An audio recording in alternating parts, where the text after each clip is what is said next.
Hey, what is going on everybody? My name is James, and today I want to talk about the iPhone X, the iPhone that Apple spared no expense to create, and the iPhone I had to spare no expense to buy.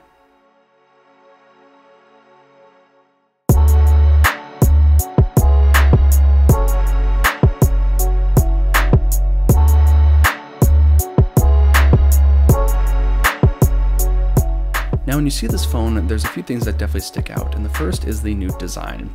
The iPhone now has a glass front and back with a stainless steel frame to it, which gives a nice premium feel, and it does have a decent amount of heft thanks to that stainless steel.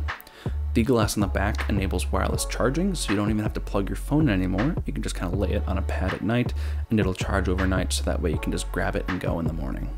Now, one thing you might have also noticed in that shot is that notch up at the top, and while many people have kind of spoken out against this and said that notches should not be on phones, I think it's a really useful thing right now, especially during the transition from bezeled phones to bezel-less phones, because there's actually a lot more packed up in there than people might realize. Going through this briefly, here's kind of a list of the sensors packed in that small little strip up at the top.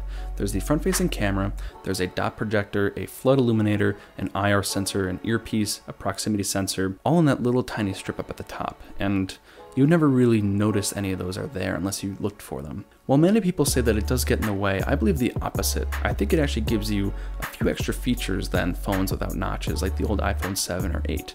So for example, on the iPhone 7, the status bar up at the top used to take up some of the screen showing the time and the battery notification and your status indicators and everything like that. But now they kind of have their own little spot to live. There's these little horns or ears, you could call them, up on these sides, and that's where all of these status indicators now live. And it makes even more sense when you go to swipe from them, because a swipe from the left or the middle is going to show your notifications, but if you swipe from the icons, you'll actually get Control Center, which does make a lot more sense compared to the old swipe from the bottom. Now, what you might have also noticed in those shots is that 5.8-inch new screen that Apple is using. It is a Samsung AMOLED panel, which is going to give you really good colors. It supports HDR or high dynamic range video, which means that if you watch like Netflix or YouTube, the shows that support it will give you really nice colors and good dynamic range, and it gets extremely bright. So especially in direct sunlight, it's still really readable, and it's just a really high quality display. And actually, it is one of the most expensive parts on this phone, and it really is why this phone has that $1,000 price tag. But I do think that it's worth it, because if you see one of these in person, you'll understand exactly why it's $1,000, because the screen is just so clear and so vibrant, and just everything is perfect about it, in my opinion. They definitely did a really great job at tuning this display for kind of the mass market. Now, one thing you might have also noticed in these shots is that bar down at the bottom, and that is actually the new home button, or home swipe as it's called. Because they wanted to remove all the bezels, there's no real spot to put a button to go back home or enter multitasking anymore. It's now a gesture, and believe it or not, if you actually use this phone, you'll realize it's much more intuitive than the old home button for a few reasons. Let me kind of go over how this works here. Basically, if you want to get home, you swipe up and the app will come up with your finger and return home. If you want to go to multitasking, you can swipe up and hold, or swipe up to the left and your multitasking wheel will come up. One of my favorite features is if you want to switch to the app that you're using previously, or any previous app that you're using, you can just swipe across the bottom from left to right, and you're going to switch through the apps that you had open previously. It's a much more responsive and fluid experience than the home button, which is kind of jarring and fatiguing over time if you're using it pretty often. And it's actually kind of funny to compare this to like the old iPhone 7 or 8, because they look so dated now with the old bezels and home button. The iPhone X just has the look of futuristic, and that definitely plays into its price and selling points and everything like that, but it really is pushing forward the agenda for bezel-less phones in the future, and that's something that I really appreciate. Now, the next thing I want to talk about is the camera situation, because as all iPhones do, this phone has an amazing set of cameras. Around back, there are two 12 megapixel cameras. One is a regular kind of wide angle shooter, and the second is a 2x telephoto zoom sensor.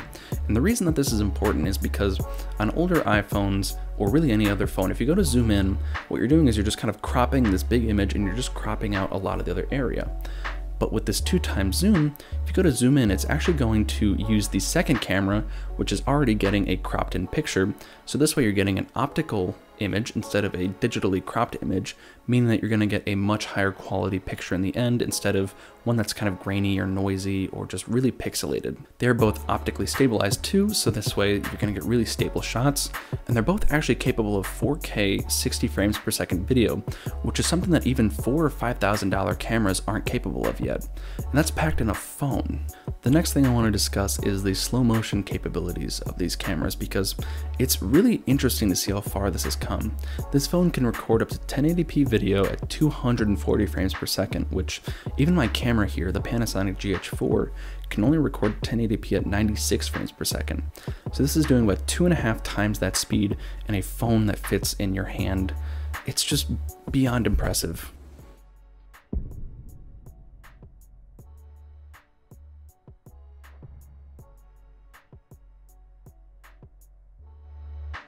And then around front, there's the 7 megapixel front-facing camera, again with really good colors and just good accuracy that kind of enables stuff like the Animoji and other, Face ID features. And if you use Snapchat a lot, you'll definitely be happy with it. The last thing I want to discuss is the battery life on this phone, because it has actually really impressed me.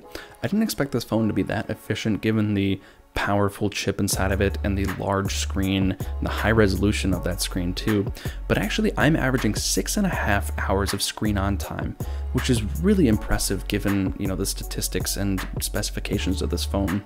Usually iPhones will get like maybe 4 or 5, but this is really blowing everything else out of the water.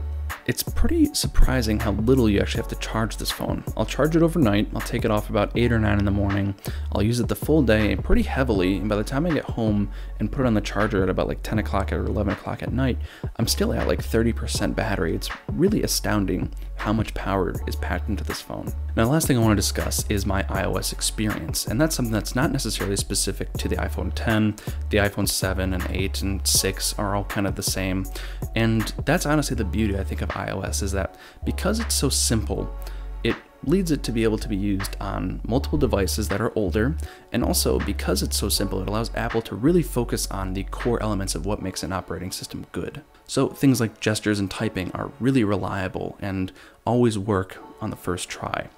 The home screen, while not very customizable, is very fluid and smooth. There's no stuttering there. The notification center is always very quick to open, and swiping away notifications is seamless. Even up to installing applications is super simple and really also just straightforward. You don't have to really worry about, reading through all these permissions or disclaimers.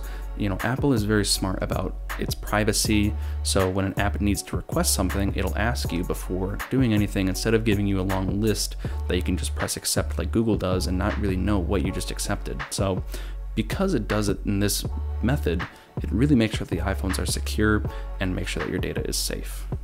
And lastly, that simplicity also leads to great battery life, because there's not really much in the operating system that needs to run in the background and stuff that needs to be kept up to date. So the iPhone can kind of go into really deep sleep modes when it's left on a table or just like in your pocket, meaning that the battery life will be extended even further than the average. I'll close out the video by saying this. I'm impressed with Apple's initiative to put out this phone, because it really has sparked a revolution in all of the other smartphone manufacturers to also follow suit in reducing the bezel size, improving the quality of their phones, improving the usability, and just making the whole market greater as a whole. And I do appreciate that. Left and right, you'll see new phones coming out from, Oppo or Asus or LG or Samsung with smaller bezels and faster processors and better operating systems, thanks to Apple's initiative setting that precedent for what phones should look like now. I think this phone will definitely go down in history as one of the best phones and one of the most innovative phones in a long time. So I hope you guys enjoyed this review. If you guys have any questions, definitely leave them down below. I'm always answering them. But I might be making a few other videos on, a little bit more in depth on stuff like the cameras or iOS and other features that I find on this phone. So if you guys are interested, definitely subscribe. And if you like this video, also hit that like button. But I'll catch you guys in the next one. Hope you guys enjoyed. Peace.